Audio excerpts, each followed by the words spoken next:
The goal for Force Unleashed 2 on all platforms really is to put you in the place of Starkiller, make you feel like a super powerful Jedi, really in every sense of the word. For the Force Unleashed 2, we actually focus on two things. One is a core story, and the core story across all the platforms is pretty much the same thing. But when it came to the gameplay experience, we wanted to make sure that each platform was treated with its uniqueness. Each platform has strengths, and we wanted to play off of all those strengths so that each one had a way to express how to be the most badass Jedi in the universe. So for example, for the Xbox 360, or the PlayStation 3, or the PC, we really focused on improving the previous experience. One of the things that we added, for example, is a brand new feature called Force Fury, where you can actually grip AT-STs and crush them and turn them into bombs. All Force powers have received this new skin to them, so they all feel brand new. We've also added new Force powers, like Mind Trick, where you can literally trick your enemy into becoming your ally and having them fight against each other. Another feature that we added is Dual Saber. The cool thing about that feature is that it really allows us to have different kind of combos, large sweeping and much more acrobatic. We have a much better rendering system, so the view and the colors of the world are richer than ever.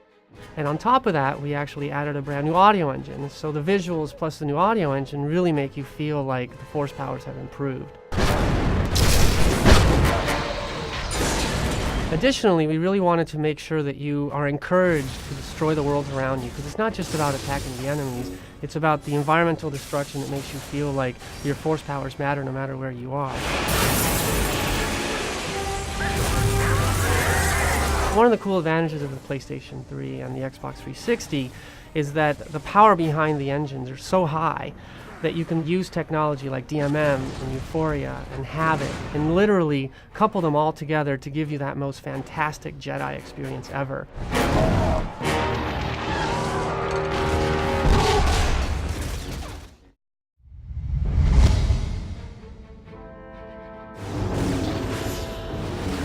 On the Force Unleashed 2 on the Wii, we really want to take advantage of what the Wii has to offer, and really that is controls.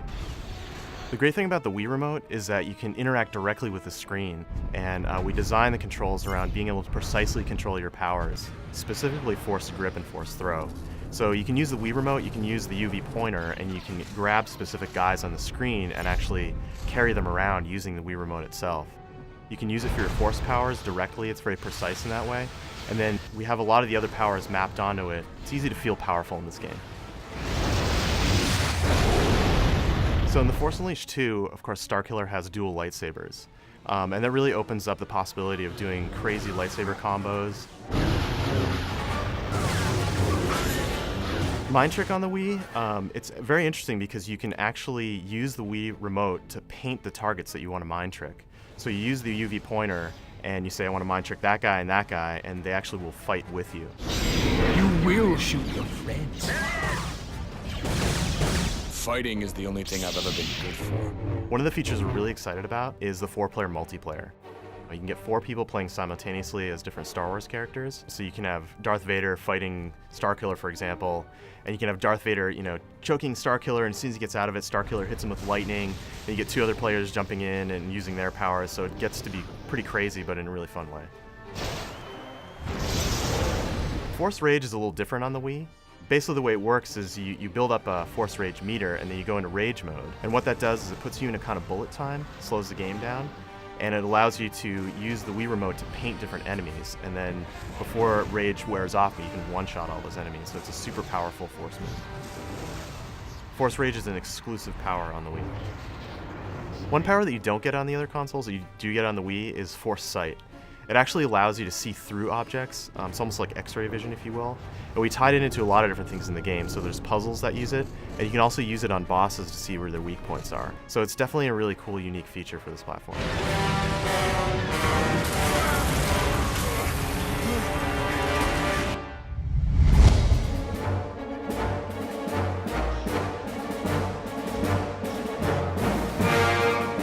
Star Wars: The Force Unleashed 2, what's really special about it is a few things.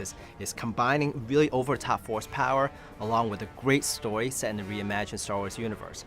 So those two things will carry through no matter which platform you go to. We've taken what's special about the DS to really develop a game unique to that platform. Using the stylus, simple control of the stylus, you can chain together some pretty complex combination in a very intuitive manner. So whether it's using melee combat or using the stylus for more ranged attacks, some of the greater epic force powers. One of my favorite ones is being when you're in Force Fury mode, you can just do down, down, down, tap, and you can unleash the Force Repulse. With any handheld system, one of the key things to really master is to allow for the player to have that jump in, jump out experience. So you can go in, have a really fun time really quickly, and be able to go back to what else they're doing. So all the great powers that we've put into The Force Unleashed 2 in the home console will also be available on the handheld Nintendo DS. Whether it's now with the dual lightsabers or some of the great force powers like Force Lightning, Force Push, Force Grip, Saber Throw, and of course Force Fury are all in Nintendo DS version as well.